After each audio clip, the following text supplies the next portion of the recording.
बीमारियों के इलाज में होने वाले खर्च का बड़ा हिस्सा दवाइयों का होता है। हमारी टीम की एक सदस्य ने आमतौर पर काम आने वाली कुछ दवाइयों का एक प्रिस्क्रिप्शन डॉक्टर से लिया।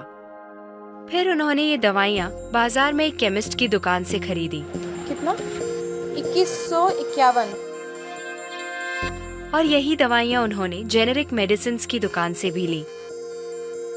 कितना हुआ इसका? 354। दवाइयों की कीमत में जमीन आसमान का फर्क दिखाई दिया।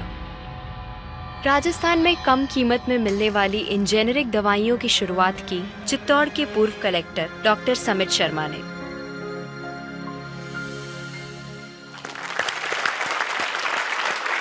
डॉक्टर समित, मुझे बताइए कि ये कैसा मुमकिन है कि हमारी जो कॉरेस्पॉन्डेंट थी वो वही दवाइयाँ उन्होंने 2000 कीमत में उनको मिली एक दुकान में, और जो जेनेरिक मेडिसिन है उस दुकान में जब गई तो उनको कम में मिली, 300 में मिली। ये कैसे मुमकिन है?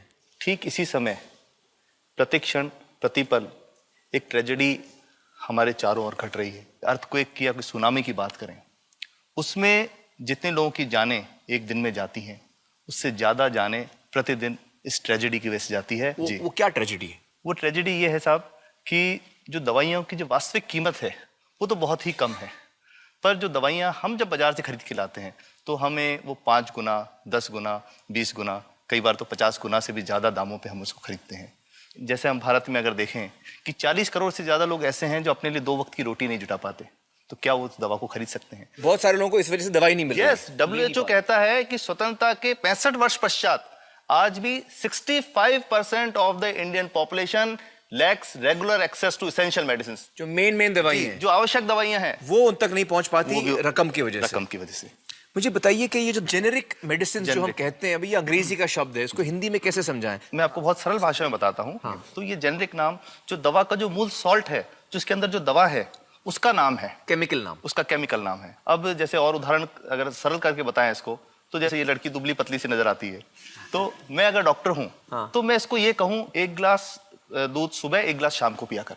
पर चिकित्सा के व्यवसाय में दुर्भाग्य से हमारे देश में ऐसा नहीं हो रहा। हम ये नहीं कहते कि आप भैंस का दूध लेके आइए, हम कहते हैं कि वो रामू की भैंस का दूध लेके आना। यही ब्रांडिंग है। ये जब उसकी दुकान पे जाती है वो कहता है 500 रुपए लीटर है, लेना है कि नहीं लेना। तो जो 30 रुपए की चीज़ है वो 500 रुपए में मिलती है। तो अगर मैं डायबिटीज की दवा ले रहा हूँ और अगर मैं ब्रांडेड दवा लेता हूँ तो मुझे कितने की पड़ेगी?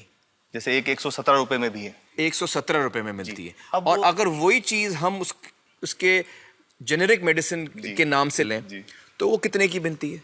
वो मात्र 1 रुपए 95 पैसे में 10 गोली मिलती है।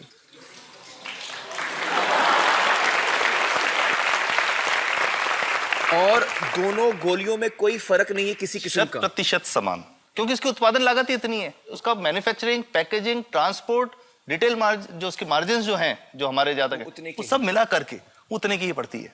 कुछ कैंसर के मैं आपको उदाहरण दूंगा, उसमें एक ही दवा जो ब्लड कैंसर के काम में आती है, बाजार में 1.25 लाख रुपए का एक पैकेट मिलता है। 1.25 लाख का एक पैकेट जो 1 महीने चलता है। और जेनरिक में वही दवा जेनरिक में अलग अलग कंपनीज जो बनाती हैं, एक 10,200 में बेचती है, एक 8,800 में बेचती है और एक 6,500 में बेचती है। मतलब ये आपका ये कहना है कि आपके ये प्रयास से इतने कम में राजस्थान में पब्लिक को, आवाम को ये दवाएं पहुंचा रहे हैं आप इस वक्त? जी, क्या बात है।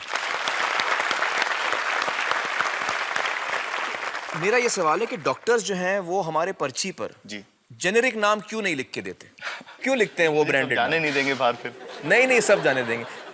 जब एक नया मेडिकल प्रैक्टिशनर जब प्रैक्टिस शुरू करता है तो उसके पास जो कंपनी के जो मेडिकल रिप्रेजेंटेटिव्स होते हैं, सेल्स बढ़ाने का उनका काम होता है, मार्केटिंग प्रिंसिपल के हिसाब से सेल्स एजेंट होते हैं बेसिकली। फिर वो कहते हैं साहब आप हमारी जो दवा है यही लिखना, ये बहुत बेहतर दवा है, इससे मरीज ठीक होगा। और उनको डॉक्टर्स को लिखने के लिए उनको प्रेशराइज किया जाता है, उनको टेम्प्ट किया जाता है।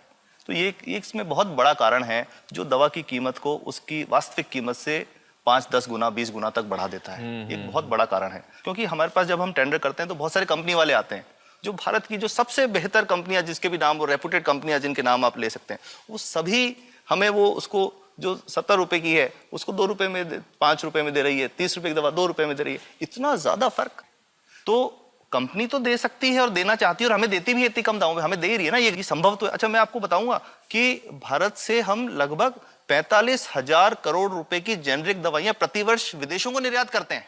आप भेजते हैं दुनिया भर में जेनरिक, ये जो सस्ती दवाएं हैं आप विश्व भर में भेजते हैं, और हमारे लोगों को नहीं मिल रही। हमारे देश में महंगी है, हमारे देश में महंगी है, और अगर ऐसा है तो हमें कोई ईस्ट इंडिया कंपनी की जरूरत नहीं, हम वापस उसी दिशा में जा रहे हैं। आपने जब ये शुरू किया तो आपको कोई रेजिस्टेंस फेस करना पड़ा राजस्थान में? देखिए, जो प्रयास हम कर रहे हैं ये बेसिकली धारा के विपरीत बहने का एक प्रयास है जी।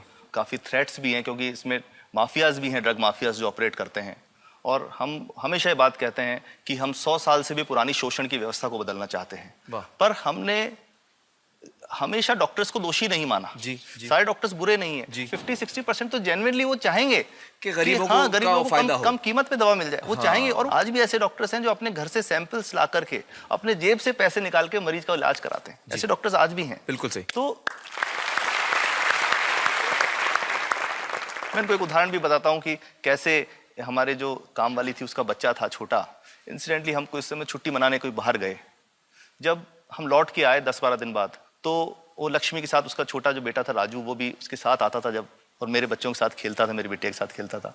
तो वो लक्ष्मी अकेली आई, राजू नहीं आया।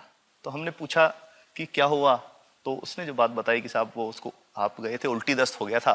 उल्टी दस्त की बीमारी के लिए वो जब दवा लेने गई तो केमिस्ट ने उसको कहा कि इसके तो 400 रुपये लगेंगे। तो उसने कहा साहब मैंने खूब मांगा, मेरे पास 400 रुपये मुझे नहीं थे, और मेरा बच्चा रात को ही उसको दस्त आते रहे, वो ख़त्म हो गया।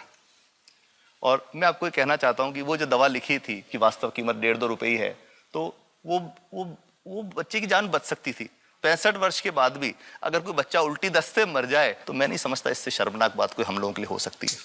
और सबसे बड़ी बात कि इसे आसानी से बदला जा सकता है। हमें सबको एक समन्वित, एक संगठित प्रयास करने की जरूरत है। ये तो कुछ भी नहीं है, कोई नई फैक्ट्री खोलनी नहीं, कोई नई दवा नहीं बनानी। It was a typical night at the movie theater in Singapore, until suddenly, a man in the audience suffered a heart attack.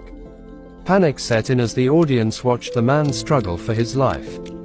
Doctors and assistants rushed to the scene, desperately trying to save him. And then, a miracle happened. The two medical professionals quickly sprang into action, slapping the man's inner elbow. Within just 2 minutes, the man had recovered.